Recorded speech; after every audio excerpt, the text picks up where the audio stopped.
Kasus dugaan korupsi dana biaya operasional sekolah atau BOS dan bantuan siswa miskin di Madrasah Ibtidaiyah Yayasan Yapendawa Kabupaten Trenggalek terbongkar.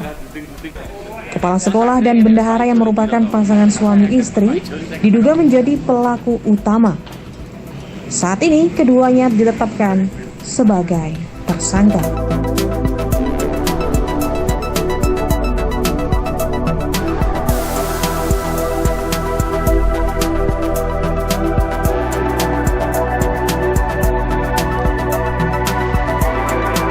Berdasarkan hasil penyelidikan dan penyidikan pihak kepolisian, kasus dugaan korupsi dana BOS dan BSM di MI Yapendawa, Desa Benerejo, Kecamatan Pogalan ini dilakukan oleh Imam Saean, warga Desa Benerejo, Kecamatan Pogalan, yang merupakan kepala sekolah, dan Siti Mujiati yang merupakan istri pelaku dan menjabat sebagai bendahara sekolah.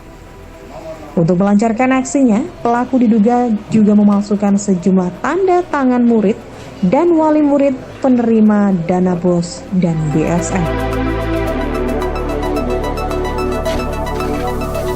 Kasat Reskrim Polres Trenggalek AKP Sumiandana mengatakan, selain memalsukan beberapa tanda tangan, pelaku juga tidak memberikan dana BOS dan BSM tersebut kepada penerimanya dan justru digunakan untuk kepentingan pribadi.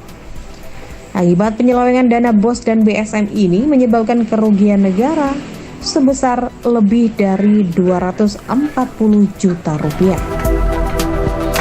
Itu yang bersangkutan ini sebagai pengelola, kepala sekolah, kemudian dia menunjuk bendahara ini istrinya. Kemudian dua orang ini kemudian membuat catatan-catatan pembukuan fiktif, termasuk juga dana ini mestinya diberikan kepada siswa miskin, tapi siswa miskin tidak menerima. Tapi kemudian yang bersangkutan ini membuat data fiktif dengan tanda tangan juga fiktif, palsu, tanda tangan palsu.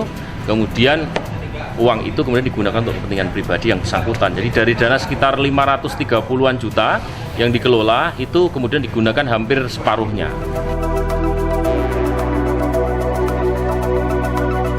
Dari hasil penangkapan terhadap pelaku, pihak kepolisian juga mengamankan beberapa barang bukti berupa petunjuk teknis penggunaan dana BOS dan BSM, kwitansi dan SPJ fiktif, laptop, printer, serta beberapa barang bukti lain yang digunakan pelaku untuk melancarkan aksinya.